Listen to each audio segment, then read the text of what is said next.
জেলায় জেলায় ভোগান্তির একই ছবি। কোথাও ঠায় দাঁড়িয়ে লাইনে কনকনে ঠান্ডার মধ্যে অন্তঃসত্ত্বা, কোথাও আবার ভাঙা পা নিয়ে শুনানিতে হাজিরা।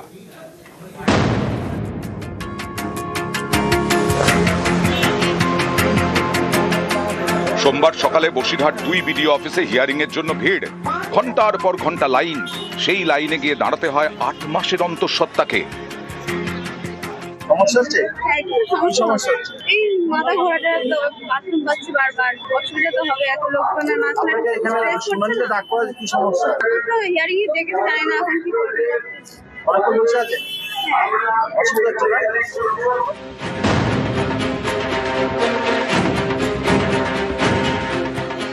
উত্তর দিনাজপুরের ইসলামপুর, এখানে অন্তত 5,500 ভোটারকে হিয়ারিং এর নোটিশ পাঠানো হয়। এদিন প্রচন্ড ঠান্ডায় ভাঙা পা নিয়েই শুনানিতে হাজির নাজমা খাতুন। হাঁটতে পারছেন না, কোনো মতে টোটো ভাড়া করে এসেছেন। পা ভেঙে গেছে। হ্যাঁ, পা ভেঙে গেছে। এই ভাঙা পায়ে নিয়ে আসতে হলো। হ্যাঁ, ভেঙে গেছে। কষ্ট হচ্ছে না? কষ্ট হচ্ছে, টোটো রিজার্ভ করে আনছে। কিরকম করে যাবো উপরে? আমার পা ভেঙে গেছে। ভাঙা পা নিয়ে কষ্ট হয়, খুব কষ্ট হয়।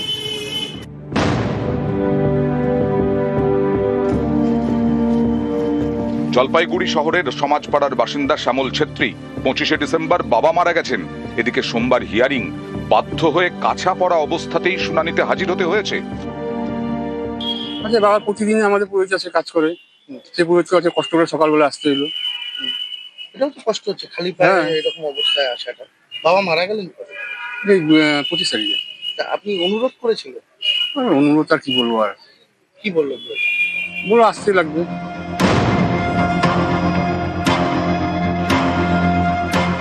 জলপাইগুড়ি সদর ব্লকের বাসিন্দা মাধব ভক্ত। সোমবার তাকে শুনানিতে ডাকা হয়। মাধবের মেয়ের শুনানিতে ডাক পড়েছে বুধবার। মাধবের দাবি, তার মেয়ের হার্টে ফুটো, চিকিৎসার জন্য বেঙ্গালুরু যাওয়ার কথা। 2 মাস আগে ট্রেনের টিকিট কেটেছেন। মঙ্গলবার ট্রেন, কিন্তু বুধবার মেয়েকে শুনানিতে ডাকা হয়েছে। 31 তারিখে না হয়ে যেত, অন্য ডেটটা যদি করতো যেত আমার ভালো হতো। কেন? আমি এখন বাইরে যাচ্ছি মেয়েটাকে নিয়ে ট্রিটমেন্টে। কি হয়েছে? মেয়ের হার্টের ফটো। আচ্ছা, কবে ডেট পড়েছিল? 31 তারিখ। 31 তারিখ। আর যাবেন কবে আপনি? মঙ্গলবার ভোর 3টা। এখন কোথায় এসছেন? আমি এই ভিডিও অফিসে আসছি।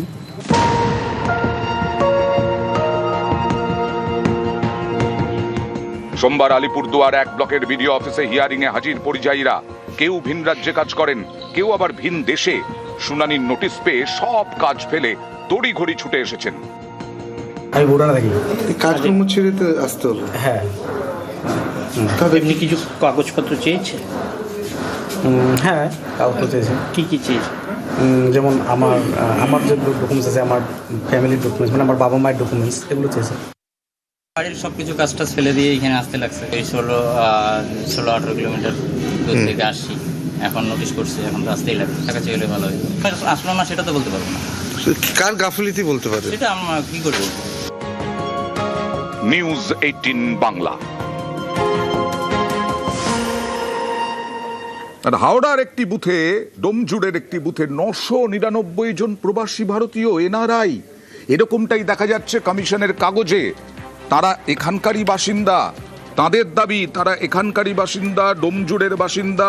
এসআইআর ফর্ম ফিল আপ করা হয়েছে এবং খসড়ায় নাম আছে, কিন্তু কি দেখানো হয়েছে? প্রবাসী। তালিকায় একাধিক নাম বাদ থাকায় আতঙ্ক। আর হিয়ারিংয়েও তো ডাক পাননি। আমার নাম এসছে, আমার হাজবেন্ডের আর ছেলের নাম আসেনি। দুজন একটু ভয়টা লাগছে যে 3 জনের মিলে একসঙ্গে জমা দিলাম, তা আমার একলা এলো, 2 জনের কেন আসলো না? এমনকি স্যারেরা সই করে দিচ্ছে, সেই সইয়ের কাগজ পর্যন্ত এনেছি। আমার আর আমার ছেলের নাম পুরো বাদ দেওয়া হয়েছে। কয়েক বছর ধরে ভোট দিয়ে আসছি, কোনো সমস্যা নেই। এই সময়টা কেন বাদটা দেওয়া হলো? কোথায় থেকে হলো? কেন করলো? ওরা তো ভয় পাইয়ে দিচ্ছে। 184 আমাদের ডোমজুড় কেন্দ্রের 36 নম্বর পার্টে 1270 নাম টোটাল উঠেছে। তার মধ্যে 999 জনকে প্রবাসী ভারতীয় দেখিয়েছে। এটা একেবারে সংখ্যালঘু এলাকা। এই সংখ্যালঘুদেরকে যাতে আগামী দিন রোহিঙ্গা হিসেবে প্রচার করতে পারে, তার জন্য নির্বাচন কমিশন ভারতীয় জনতা পার্টির নির্দেশে এই কাজ করেছে। যেখানে জীবনে কোনোদিন তারা বাইরে যায়নি, তাদেরকে প্রবাসী ভারতীয় দেখানো হয়েছে। সারা পশ্চিম বাংলা জুড়ে যারা এখানে থাকে না, যারা মৃত, যারা বাংলাদেশ থেকে এসে এখানে টাকার পয়সা বিনিময়ে টিএমসির নেতাদের হাত ধরে যারা ভোটার কার্ড তৈরি করেছিল, তারা নিজের এনুমারেশন ফর্ম ফিল আপ করেনি, তারা এলাকা ছেড়ে পালিয়ে গেছে। তাদের নাম কি জোর করে টিএমসি ভোটার লিস্টে তুলে দেবে? আজকে যখন ভোটার লিস্টের শুদ্ধিকরণের কাজ হচ্ছে, তখন স্বাভাবিকভাবে মানুষ কষ্ট পাবে, ফর্ম ফিল আপ করতে হবে, হিয়ারিং এ যেতে হবে, কাগজ তো দেখাতে হবে। এই পুরো প্রক্রিয়াটাকে সহযোগিতা করতে হবে। স্বরূপনগরের, উত্তর চব্বিশ পরগনার স্বরূপনগরের টুম্পা দাস জলজ্যান্ত, তিনি ক্যামেরার সামনে অভিযোগ করছেন। কি অভিযোগ? তিনি নিখোঁজ। তিনি এসআইআর ফর্ম ফিল আপ করেছেন, কিন্তু তাকে নিখোঁজ হিসেবে দেখানো হয়েছে এসআইআর এর খসড়া তালিকায়। কিভাবে নিখোঁজ তিনি? এখন তো হিয়ারিং এরও ডাক পাননি, তাহলে তার নাম বাদ চলে যাবে? বাদের যে লিস্ট, তাতে আমার নাম এসেছে, আমার তো একটা রেজিস্ট্রেশন যে ফর্মটা সেটা আমার দিয়েছে, তাও তারপরে আমার নাম বাদ গিয়েছে, ওখানে অনুপস্থিত, খুঁজে পাওয়া যাচ্ছে না, সেই এতে নাম এসেছে। তার আমার বললো যে 6 নম্বর ফর্ম ফিল আপ করতে, তাই আমি আবার 6 নম্বর ফর্ম ফিল আপ করেছি। আমাদের যেখানে যে বিএলও সে। আপনারা খুঁজে পাওয়া যাচ্ছে না, কেন খুঁজে পাওয়া যাচ্ছে না? আপনি বাড়ি থাকতেন না? না, আমি বাড়ি থাকতাম। অ্যানিমেশন ফর্ম আপনার কাছে দিয়ে দিল? হ্যাঁ, আমার কাছে দিয়ে গেছিল। সই করে জমা দিয়েছিলেন? হ্যাঁ, জমা দিয়েছি। আপনার কি বাবা মায়ের কাগজপত্র সব ঠিক আছে? হ্যাঁ, সব ঠিক আছে। 2002 লিস্টের বাবা মায়ের নাম আছে। চক্রান্ত করে নামবাদের অভিযোগ তৃণমূলের। বিএলও বলছেন খতিয়ে দেখে ব্যবস্থার আশ্বাস দিচ্ছেন। দেখা যাক কিভাবে তাকে নিখোঁজ দেখানো হয়েছে। আমরা জানি শুভেন্দু অধিকারী বলেছেন যে 1.5 কোটি ভোটার বাদ দিতে হবে। ইলেকশন কমিশন মনে হয় এই 1.5 কোটি ভোটার বাদ দেওয়ার টার্গেট নিয়ে এইভাবেই এই বৈধ ভোটারদের নাম বাদ দিচ্ছে। আমরা আমাদের জেলা রাজ্য নেতৃত্বকে জানিয়েছি, আমরা আরওকে জানিয়েছি, একটা বৈধ ভোটারের নাম যদি বাদ যায়, আমরা কিন্তু যতদূর যাওয়ার ততদূর যাব। আমার এখান থেকে যে অ্যাবসেন্ট লিস্ট গিয়েছে সেখানে 7 জনের নাম আছে, সেই লিস্টে টুম্পা দাসের নাম নেই।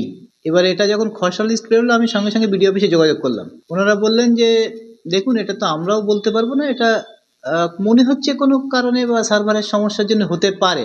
6 নম্বর ফর্ম ফিল আপ করে ওখানে একটা নোট দিতে বলছে আমাদেরকে, যেখানে বলছেন যে কোনো কারণে এখানে অ্যাবসেন্ট লিস্টে চলে এসছে, এবং ওই নোটটা আমাদেরকে বলছে অবশ্যই হিয়ারিংয়ের দিন উপস্থিত থাকতে, নামটা তুলে দেওয়ার জন্য।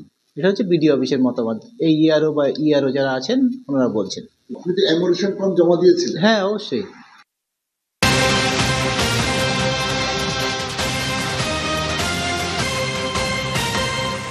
এই দেখাচ্ছিলাম কিছুক্ষণ আগে শতায়ু, তাকে যেতে হচ্ছে হিয়ারিংয়ে। 96 বছর বয়স, তাকে যেতে হচ্ছে হিয়ারিংয়ে। হিয়ারিং হয়রানি রুখতে গাইডলাইন এবার কমিশনের। 85 বা তার বেশি বয়সীদের বাড়িতে গিয়ে শুনানি, বিশেষভাবে সক্ষম ও অসুস্থদেরও বাড়িতেই শুনানি।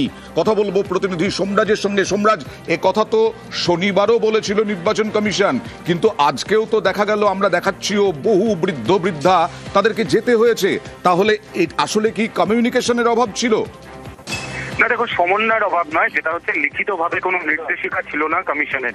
যেহেতু জাতীয় নির্বাচন কমিশনের তরফে কোনো সম্মতি পাচ্ছিল না, সেই কারণে লিখিতভাবে নির্দেশিকা জারি করতে পারছিল না রাজ্যের মুখ্য নির্বাচনী আধিকারিকের দপ্তর। কিছুক্ষণ আগেই জেলা শাসক তথা ডিস্ট্রিক্ট ইলেকশন অফিসারদের স্পষ্ট করে জানিয়ে দেওয়া হয়েছে যে বিএলও অর্থাৎ বুথ লেভেল অফিসাররা তারা 85 বছর বা তার বেশি বয়স্ক ভোটারদেরকে ফোন করবেন, ফোন করে বলবেন যে তাদের আপাতত শুনানি কেন্দ্রে আসতে হবে না, তার বদলে তারা তাদের বাড়িতে যাওয়া হবে এবং সেটা নির্দিষ্ট সময় যাওয়া হবে। এই নির্দেশই দেওয়া হয়েছে ইতিমধ্যে, এবং বুথ লেভেল অফিসাররা যাদের শুনানিতে ডাকা হয়েছে এরকম 85 বছর বা তার বেশি বয়স্ক ভোটারদের, তাদেরকে ফোন করবেন এবং ফোন করে জানাবেন যে তাদের আসতে হবে না। এবং এর আগে শনিবারও নির্বাচন কমিশন বলেছিল যে এই হিয়ারিং এর পর্বের একেবারে শেষ দিকে, শেষ সপ্তাহে বাড়ি বাড়ি যাওয়া হবে। সেটাই কি এখনো পর্যন্ত সিদ্ধান্ত? একদমই, দেখো যেটা স্পষ্টভাবে নির্দেশ দেওয়া হয়েছে যে বুথ লেভেল অফিসাররা ফোন করবেন 85 বছর বা তার বেশি বয়স্ক ভোটারদের যাদের শুনানিতে ডাকা হয়েছে বা শারীরিকভাবে প্রতিবন্ধী বা অসুস্থ, বুথ লেভেল অফিসাররা তাদেরকে ফোন করবেন, ফোন করে বলবেন যে তাদের শুনানি কেন্দ্র পর্যন্ত আসতে হবে না, তার বদলে কমিশনের প্রতিনিধি যাবে তাদের বাড়িতে শুনানির জন্য।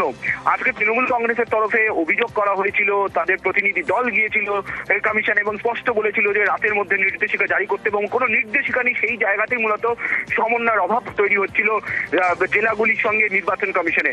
সেই জায়গা থেকে নির্বাচন কমিশনের তরফে বা নির্দেশিকা জারি করে সরাসরি ভাবে জানিয়ে দেওয়া হলো যে বুথ লেভেল অফিসাররাই ফোন করবেন এবং ফোন করে তাদেরকে বলবেন তারা যাতে না আসে। আগামীকাল এই নির্দেশিকায় গাইডলাইন কার্যকর হয় কিনা, বৃদ্ধ বৃদ্ধারা আসেন কিনা, সেদিকে আমরা নজর রাখবো।